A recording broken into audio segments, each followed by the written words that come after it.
уважаемые читатели! Мы приветствуем вас на заседании клуба «10 соток онлайн». И сегодня у нас гость Наталья Александровна Триандафилова. Это у нас директор очень интересного магазина «Биосад». В Сыктывкаре он у нас существует под названием «Северный сад». Наталья Александровна, расскажите, пожалуйста, немножко о вашем интересном магазине. Здравствуйте, уважаемые читатели. Да, наш магазин работает уже достаточно давно, с 2003 года мы работаем. Вот. Занимаемся мы в основном посадочным материалом, дальше различными кустарниками, удобрениями, средствами защиты. То есть все, что необходимо нашим дачникам для ведение хозяйства ведение личного подсобного хозяйства.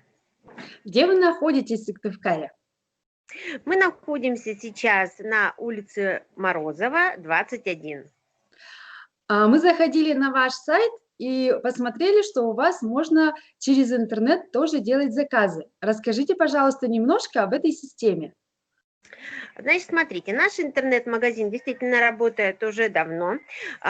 Мы его изначально задумывали как консультационный, да, центр, то есть где мы берем вопросы, наши покупатели присылают нам вопрос, мы отвечаем.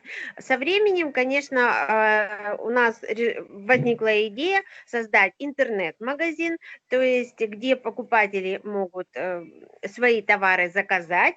Есть различные группы товаров, где покупатели могут выбрать то, что им интересно, и заказать через наш магазин. Мы только по республике Коми, вот, не затрагиваем остальные регионы. Это замечательно, это самое важное, что через ваш интернет-магазин наши читатели, ну и вообще пользователи могут что-то приобрести. При подготовке мы изучали, оказывается, существуют различные зоны морозостойкости. Не могли бы вы нам сказать, о какой зоне морозостойкости относится наша республика Коми? Вот, например, Московская область, какая-то там 5-я зона, какие-то зоны 3-й, а наша республика Коми к какой зоне относится? Надо посмотреть. Ну вот в основном идет как 2-я, 3-я зона. 2-я, 3-я, да? Это очень важно, потому что очень многие наши читатели любят сажать южные растения. И на встречах говорят, что многие растения, к сожалению, вымерзают. Посоветуйте нам, пожалуйста, какие интересные декоративные кустарники на севере не вымерзают, они декоративны, и можно ими украшать свой сад. Ну, смотрите, можно, конечно, различные кустарники использовать. Используют их в основном либо как живую изгородь, а можно использовать в тех же отдельных, допустим, композициях, да, вот. Я назову некоторые кустарники, которые действительно вот нами уже много лет изучены, и которые действительно у нас хорошо себя чувствуют, они не вымерзают в зависимости, вот в зависимости от погодных условий. Вот. К этим кустарникам можно отнести различные сорта дерна, затем различные сорта барбарисов, спиреи. Немножко рассказать по ним, куда? Можете? Или можно, да? Значит, вот смотрите, например, дерен. Дерен можно использовать и белый, и кроваво-красный, и пестролистный. Он интересен как в живой изгороди, также его можно использовать в композициях, да? Особенно красиво смотрится пестролистный из-за окраски его листьев. Затем вот барбарис. Барбарис тоже можно использовать как живую изгородь, но надо учитывать то, что он очень, конечно, колючий. Вот, поэтому в большом количестве его не посадишь. Лучше, конечно, лучше и красивше он смотрится в сочетании с хвойниками. Вот. Кто-то любит использовать высокие барбарисы, а кому-то нравятся низкорослые. То есть любые из этих сортов у нас хорошо и зимуют, и, в общем-то, приживаются. Затем различные сорта спирей. Ну, спиреи уже у многих, наверное, дачников есть, поэтому точно так же есть и высокие, есть и низкие, есть и те, которые цветут в начале лета, есть, которые цветут в июле, в августе. Значит, о гортензии, да, очень много последнее время спрашивают, можно ли выращивать гортензию. Можно, но, конечно, некоторые только сорта. Лучше у нас приживается метельчатая, либо древовидная. Вот. Но, конечно, вот несколько лет после посадки за ней нужен более тщательный уход. Потом уже вот она, развившись, ну, благоприятно себя чувствует на вашем участке. Вот. Но надо не забывать, все-таки высаживаем гортензию, конечно, там, где у нас более освещенное, более теплое место. А не могли бы вы сказать хотя бы вот пример одного или два названия сорта? Ну вот, например, те, которые мы уже выращивали, которые Мгм. действительно у нас хорошо получаются. Это грандифлора, Мгм. затем полярный медведь, это вот из Мгм. белых, ну и ванила Франц, это розово-белая. То есть тоже у нас растут. Да, Мгм. да, то есть мы вот их сами и черенковали, они у нас хорошо получаются, черенки хорошо приживаются, поэтому вот эти вот сорта можно использовать. Ну и, конечно, что-то еще, у дачников много всевозможных сортов и приживаются хорошо. Поэтому, ну, в общем, кто что вот придумает, тот и высаживает. Допустим, травянисты, их, конечно же, они красивые очень, цветки у них красивые, различные окраски. Вот. Но надо помнить о том, что это все-таки южное растение, его можно, да, выращивать, но в горшках, в кашпо, на улице, но на зиму, конечно, лучше их заносить, потому что они все-таки вымерзают у нас. Мгм. Вот. Также из кустарников можно использовать лапчатки различных цветов, пузыреплодники, тоже различные есть листва, и от светло-зеленой до темно-бордовой. Также они смотрятся хорошо как в живой изгороди и в отдельных посадках. Так, потом снежноягодники. Снежноягодник тоже, вот о нем как-то очень мало говорят все, но он, конечно, невысокий кустарник. Самая его отличительная особенность, что ближе уже к сентябрю месяцу он образует плодики, да, и вот Мгм. с этими плодиками уходит под снег. Плодики у него розовые, они более ярче, белые, они, конечно, ну, как вот, но все равно, знаете, когда уже осень, да, такая вот глубокая осень, когда вокруг серость, то вот этот кустарничек, он, конечно, радует глаз. Мгм. Так, потом, значит, тоже многие вот спрашивают, калина бульдонеш, да, Мгм. это калина, да, цветет, она красива чем? Своим соцветиями, которые у нас зацветают где-то в конце мая, в июне она цветет, большие крупные белые шары. Мгм. Да, тоже ее вот как спрашивают, и у многих дачников она уже есть, и действительно она привлекает своей красочностью, своей красотой, поэтому вот этот кустарничек тоже можно высаживать. Мгм. Потом такой кустарник тоже очень многие вот приходят у нас, допустим, видят, когда он цветет, очень многим нравится, называется магония. Это Мгм. не листопадный кустарник, он невысокий, такого полустелящегося типа. Листва у него все время зеленая, глянцевая, к осени она начинает краснеть. Декоративность ему придает весной, вот уже под конец весны, начало лета, он цветет желтыми цветами. Цветки напоминают мимозу. И когда вот он более разрастется, это действительно, ну как, красочно. То есть в основном цветки у него находятся на поверхности, да, и мы видим вот красочность цветков, а листва вот уже она остается где-то внизу. И то есть этот кустарник, он тоже достаточно неприхотливый, его можно, сейчас многие говорят о хвойниках, да, хвойники можно, вот, но с хвойниками, видите, где-то приживутся, где-то не приживутся, потому что очень многие берут с южных, да, районов, Поэтому, а вот магония, она действительно неприхотливый кустарник, она вечно зеленый кустарник, ухода за ней минимум. Вот, поэтому вот можно взять на вооружение вот этот вот кустарничек для Спасибо. своих участков. Наши читатели очень любят приобретать различные сорта роз, но, к сожалению, многие жалуются на то, что розы вымерзают. И многие садоводы говорят, что для севера все равно необходимо использовать свои сорта. Какие бы сорта роз вы бы порекомендовали?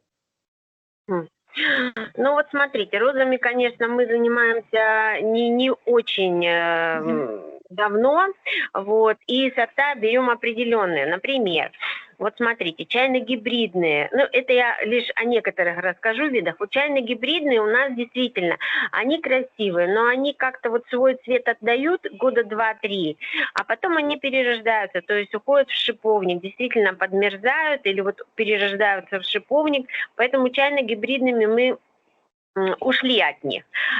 Сейчас в основном берем группу флорибунды. А флорибунды, вот, то есть это более такой кустарник устойчивый, да, переносит хорошо наши зимы. Вот, конечно же, необходимо укрывать, желательно корневую систему укрывать, утеплять хорошо, да. Но во всяком случае, вот на протяжении, скажем, уже сколько лет, 7-8, вот у нас эти кустарники есть, и они цветут, и цветов действительно обилие, и цветут, размножаются, сам кустарничек размножается хорошо. Вот, поэтому как бы вот на флорибунды, да, стоит обратить внимание. Затем, вот многие берут еще английские парковые розы. Эти розы тоже себя неплохо показывают, тоже хорошо, они размножаются. Вот, так что их вот тоже можно использовать. Какие-то миниатюрные. Вот миниатюрные тоже мы пробовали несколько лет, но опять же, вот она где-то 3-5 лет цветет, ну а потом подмерзает. Поэтому вот по розам, и потом еще видите, по розам какой нюанс. То есть роза это королева сада, да, то есть желательно ей вот выбирать какой-то участок, чтобы не загущать ее посадки. Вот, и высаживать на более возвышенное, освещенное, теплое место. Вот тогда роза будет нас радовать. Спасибо большое. Последнее время садоводы любят мульчировать свои посадки корой. Занимаетесь вы этим или нет? Как относитесь вы к этому укрывному материалу? Ага, ну вот смотрите, да, мульчируем мы, конечно, конкретно мы не используем кору в качестве мульчи. В качестве мульчи мы используем в основном опил, да, перегрелся опил, либо перегной. Вот. Многие сейчас как бы, да, обращаются к коре, мульчируют корой, но дело в том, что надо, видите, тоже знать нюансы. Да, она содержит бактерицидные, допустим, свойства, то есть мы можем избежать каких-то болезней, каких-то болезней у растений. Затем кора также у нас для чего еще используется? Для того, чтобы создать влагу, то есть не пропускать влагу. Вот. Но все-таки это, так как у нас дождей много и почва достаточно влажная, то в лето, когда, ну вот не это лето у нас более благоприятное, да, было, а вот прошлогоднее лето, когда количество дождей было очень большое, вот, то почва под корой не просыхала и где-то пошло подгнивание. Вот, поэтому надо смотреть, чтобы, во-первых, как еще мульчируют. Мульчируют растения и вплотную к стволам. Вот потом начинаются или болезни всевозможные у растения, да, или подгнивание корней идет. То есть если мы мульчируем, хотим замульчировать то же самое растение, то сантиметров 50 от ствола нужно отступить. И не мульчируем молодые растения. Мульчировать можно те растения, которым уже 3-4 года. Молодые растения лучше все-таки, если мы хотим, то можно либо соломой, либо опилом. вот эту мульчу использовать. Кору еще используют в качестве декоративной мульчи, особенно в последнее время используют цветную, да, то есть есть натуральные красители, которыми вот как раз обрабатывают кору, и в качестве декоративной, да, то есть можно прокладывать те же самые дорожки, отделять, скажем, одну зеленую зону от другой, да, но конкретно мульчировать вот именно зеленым насаждение, я думаю, что, наверное, не стоит. Спасибо Можно, большое. да. Это очень ценный совет, потому что это очень популярно в Подмосковье, но все равно, получается, мы живем с вами севернее, да ведь? Многие используют в качестве мульчирующего живого материала почвопокровники. Какие почвопокровники в вашем биосаде пользуются популярностью? Интересны ли они для ваших покупателей? Что вы можете по этому поводу сказать? Ну, наверное, не мульчируют, а все-таки избавляются, наверное, от сорняков больше. Да. Да. Потому что, видите, сорняков действительно много, и постоянно либо использовать какие-то препараты химические, либо механическим путем, да, и вот в качестве одного из способов борьбы с сорняками, да, высаживают вот эти многолетники, почвопокровники. Какие есть у нас почвопокровники? Есть флоксы шеловидные различных цветов. Цветут они в основном июнь месяц. То есть это невысокое растение, достаточно красиво разрастается.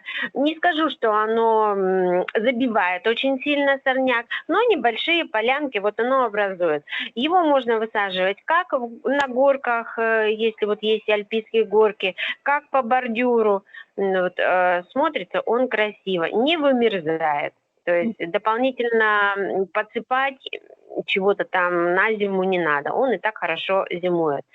Затем я просто перечислю, какие, да, есть. Затем вот камнеломка. В этом году вот мы попробовали аубриет, очень много о ней говорили, вот показывали различные комментарии, но это вот южные районы. Мы решили в этом году попробовать у себя. Да, действительно, она неплохо себя показала, но ей, конечно, требуется немножко больше времени, чтобы разрастись. Тот ковер, который вот показывают на различных своих каналах дачники более южных регионов, ему нужно время. Да? Вот. Но вот то, что мы посмотрели за 2 года, в общем-то, нам понравилось. Единственное, что на зиму, конечно, этот почвопокровник нужно немножечко прикрыть. А называется поточнее ауприд. Аубриета. Да. Затем алисум очень многие используют. Но мы, например, используем алисум как однолетнюю культуру. Да, вот он цветет, вот уже снег у нас первый выпал, а он еще как бы был на цвету. То есть, во-первых, он очень красиво смотрится на бордюрах, красиво смотрится в композициях с другими однолетками и многолетками. Запах у него такой медовый немножечко запах. Сами цветки красивые, несмотря на то, что не зависит, вернее, его цвет от лета, да. Вот в прошлом году было у нас дождливое лето, и в этом году вот более сухое. То есть и в прошлом, и в этом году он себя показывает хорошо. Многие его используют, конечно, как многолетнюю культуру. Вот, но мы лично вот занимаемся однолеткой. Так, что у нас еще? Седумы, различные седумы есть, то есть цветут они в основном у нас где-то июнь месяц. Есть, конечно, сорта, которые вот где-то в июле зацветают, вот, но основное это где-то вот июнь месяц. Так, что у нас еще? Сейчас я себе записала, сейчас посмотрю. Барвинок, да? Барвинок. Ну, барвинок, наверное, у многих. Единственное, то есть он имеет такое свойство растягиваться, размножаться. Вот как раз его, да, вот от сорняков очень хорошо. То есть он забивает. Цветет он у нас где-то июль-август. Вот. Но вот для борьбы с сорняком можно его использовать. Хорошо. Так. Потом мшанка, ну и арабис. Вот такие вот почвопокров. Но это вот то, что как бы что мы пробовали, что у нас получается. А так есть и другие почвопокровники, и я думаю, что у дачников на приусадебных участках растет и другие. Интересные растения, да?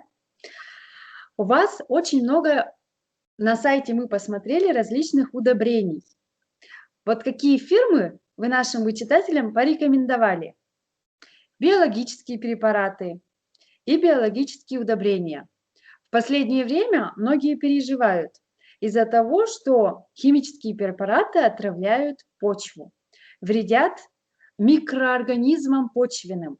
Вот какие препараты вы бы порекомендовали в борьбе с различными вредителями, но те, которые не приносят серьезного какого-то урона и серьезных проблем для почвенных жителей? Угу. Значит, смотрите, удобрение это не борьба, удобрение это подкормка. Да. Средства защиты, да. Средства защиты. Средства защиты действительно у нас вредителей различных много, как только настает у нас лето и начинается борьба, да. Да, действительно, многие дачники сталкиваются с такой проблемой, что не хотят вносить химию на свой огород, поэтому пользуются, приходят и спрашивают биологические препараты. Да, есть биологические препараты, но действие их при определенных условиях, то есть они работают при определенных условиях, да, в определенный период времени. Если, допустим, уже произошло, то тогда биологические препараты не всегда эффективно работают в данном случае. Поэтому мы уже используем тогда химические препараты. Что касаемо удобрений. Удобрения, конечно, на своем участке надо сочетать органику с минералкой, потому что все-таки в минеральных удобрениях содержится комплекс необходимых веществ любому растению, да? Так как мы, например, употребляем витамины, нам не хватает, мы идем в аптеку, мы покупаем баночку с необходимыми витаминами, и мы восполняем свой баланс. Точно так же и с растениями. Именно в органике там не все элементы есть, которые необходимы для хорошей жизнедеятельности, для хорошего развития растения. Поэтому мы добавляем минеральные удобрения. Естественно, на каждом удобрении стоит определенная дозировка. И мы своих покупателей предупреждаем, что не всегда больше значит хорошо. Да? То есть, согласно схеме, мы и вносим различные удобрения в различные периоды, то есть на каждом этапе растения необходимы свои микроэлементы. Поэтому и рассказываем дачникам. Но уже многие занимаются этим давно, поэтому знают, когда, чего и как. Кто начинающие дачники, да, мы пытаемся рассказывать, показать, и тогда уже человек, получается у него очень хорошо, когда приходит и рассказывает, что у него все получилось. Для нас это большой плюс и, естественно, для дачника положительный опыт. Какими мы используем фирмы для удобрений? В основном в последнее время мы работаем с минералкой Буйского химзавода, потому что хорошие подобранные комплексы, начиная от развития и всю вегетацию, да, то есть полный цикл развития растения, мы работаем именно с этими удобрениями. А затем также давно уже дачники тоже знают об этой фирме, это Фертика или Кемира, раньше это была Кемира, сейчас это Фертика, точно так же сбалансированный комплекс минеральных удобрений. Из органических в основном мы работаем в последнее время с Ивановским фермерским хозяйством, потому что их специализация больше идет на органику, поэтому мы берем, используем удобрения, что советуем нашим дачникам, да, то есть проверено нами. Вот. Из удобрений вообще как бы очень многие любят все-таки жидкое удобрение.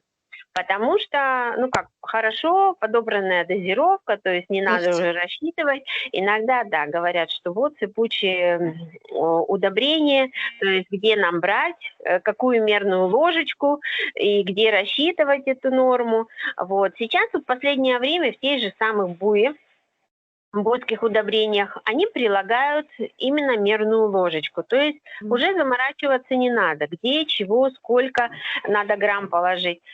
Все там написано, вся дозировка, то есть ты берешь ложечку и согласно схеме, указанной на банке употребления, каждая для... Так, запуталась. Согласно схеме на баночке, сколько нужно удобрения внести, вот эта мерная ложечка очень хорошо помогает. Поэтому... Спасибо большое. Мгм. Среди наших читателей очень много увлекается посадкой томатов. Вот прошел у нас сезон, все сделали выводы, какие томаты дали больше урожай. А вот, возможно, среди ваших покупателей, какие томаты вы замечаете себя оправдали, очень нравятся вашим покупателям, какие бы вы могли сорта рекомендовать? Мгм. Ну вот смотрите, у нас вообще, конечно, большой выбор томатов, да. Мы Можно тоже нам один-два стараемся сорта? один-два сорта. Ну, таких вот самых таких интересных. Можно несколько. Мгм. Ну, в основном надо сказать, что мы сажаем все-таки гибриды. Мгм. Гибриды, меньше сорта, больше гибридов. В основном как бы их берем и стараемся использовать новинки, Мгм. потому что каждый год появляются какие-то новинки, мы их берем, испытываем у себя. То есть у нас еще помимо этого мы занимаемся выращиванием рассады, да, Мгм. и плюс еще и как производственно можно сказать, что у нас база есть. То есть мы сорта, которые вот предлагаем в дальнейшем к продаже, мы их испытываем у себя. То есть смотрим, что у нас получилось, что не получилось. Ну вот конкретно по томатам, ну это вот я беру буквально Мгм. то, что вот излюбленная, да, скажем так. Мгм. Ну вот, допустим, томат из среднеплодных, это вот Орфей. Мгм. То есть этот томат у нас уже на протяжении, скажем, сколько, 10 лет мы его выращиваем. Во-первых, ранний сорт. Мгм. Затем считается невысокорослый, то есть он детерминантный сорт. В среднем где-то высота растения до 1,5, но это вот максимально. Затем дружное созревание плодов. Завязи завязываются тоже достаточно рано, то есть неприхотливый томат. Вот. Ну вот один из таких гибридов вот мы используем, да, уже на протяжении нескольких лет. Затем томаты действительно вкусные, сладкие. Многие приходят, вот там полых камер нет, сахаристый томат. Ну и плюс еще ко всему и может и храниться. Да, то есть он Долгие. хранится у нас, да, хранится, скажем, до декабря месяца, мы смело вот можем его прохранить в таких условиях. Также вот, допустим, если крупноплодные томаты, крупноплодные томаты тоже есть несколько сортов, которые вот из года в год мы предпочитаем выращивать. Это из розовоплодных любимый праздник Мгм. и вот орлиный клюв.